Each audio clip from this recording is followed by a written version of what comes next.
Rumah Sakit Jiwa Cisarua yang berlokasi di Jalan Kolonel Masturi kilometer 7 Kabupaten Bandung Barat sangat berperan penting memberikan layanan kesehatan dan pemulihan bagi pasien orang dalam gangguan jiwa atau ODGJ.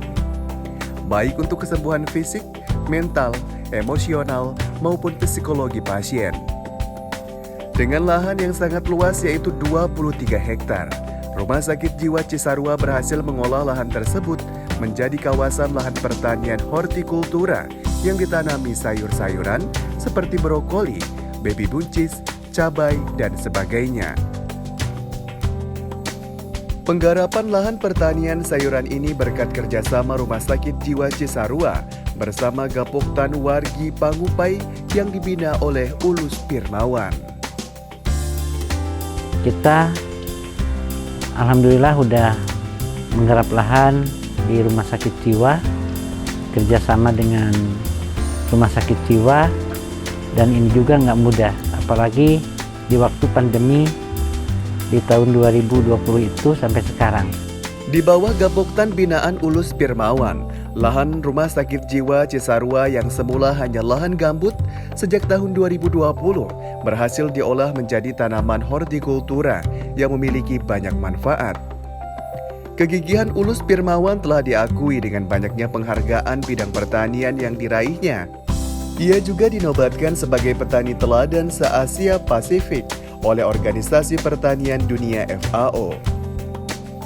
Dan hanya dalam waktu 2 tahun, lahan pertanian yang disebut juga sebagai Kampung Walagri Wahana Layanan ODGJ Mandiri sudah berhasil panen beberapa kali dan direspon positif oleh Wakil Direktur Bidang Medik Rumah Sakit Jiwa Cisarua. Kami di sini, di Rumah Sakit Jiwa Provinsi Jawa Barat ini, memberikan layanan kesehatan jiwa bagi masyarakat penderita gangguan jiwa.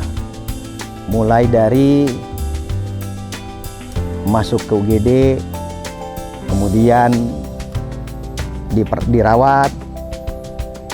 Pada saat perawatan, mereka diberikan pelayanan atau penanganan tergantung dari gejala yang mereka miliki. Nah, setelah itu, setelah mereka dilatih, mereka punya kemampuan, mereka akan salah satunya ya diberdayakan di perkebunan ini bersama dengan Gapoktan, dengan Pak Ulus. Dia penyemaian, kemudian nanam, kemudian perawatan. Setelah perawatan mereka akan panen. Gitu. Kegiatan ini baik buat pasien dengan tujuan agar si penderita gangguan jiwa ini produktif dan dapat berdaya. Karena tidak semua penderita gangguan jiwa tidak bisa mempunyai kemampuan apa-apa. Gitu. Jadi penderita gangguan jiwa itu bisa berdaya, bisa produktif. Dan dibuktikan dengan yang sudah kami lakukan di sini. Dengan adanya bimbingan terapi pemulihan melalui metode bertani secara rutin tersebut, manfaatnya kini sudah sangat dirasakan oleh pasien penderita ODGJ agar mereka dapat produktif dan berangsur pulih kembali. Selain itu, dampak ekonominya juga dirasakan bagi para petani, masyarakat sekitar maupun Rumah Sakit Jiwa Cisarua. Alhamdulillah, saya kerjasama dengan Rumah Sakit Jiwa ini, produk-produk yang dihasilkan itu bukan hanya dibawa ke pasar, tapi kita juga berbagi dengan Rumah Sakit Jiwa, ya, terutama untuk di mes atau kebutuhan di rumah sakit. Dan kita pun melibatkan ODGJ yang mampu di sektor pertanian, kita bina untuk menumbuhkan kepercayaan diri mereka dan pembekalan ketika kembali ke masyarakat.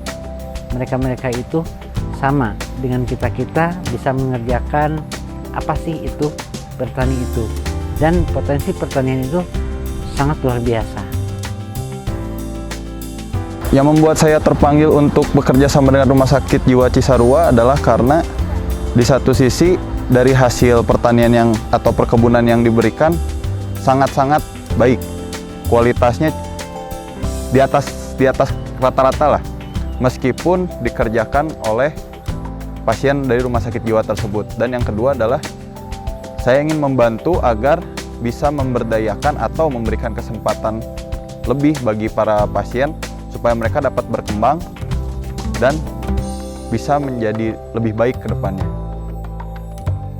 Dengan pola kerjasama yang menguntungkan semua pihak, Rumah Sakit Jiwa Cisarua ingin mengembangkan fungsi kawasan menjadi rumah sakit wisata holistik yang menyehatkan. Dari Cisarua, Jawa Barat, Adi Wiranata, Nana, dan Gustav, tim TV Tani mengabarkan.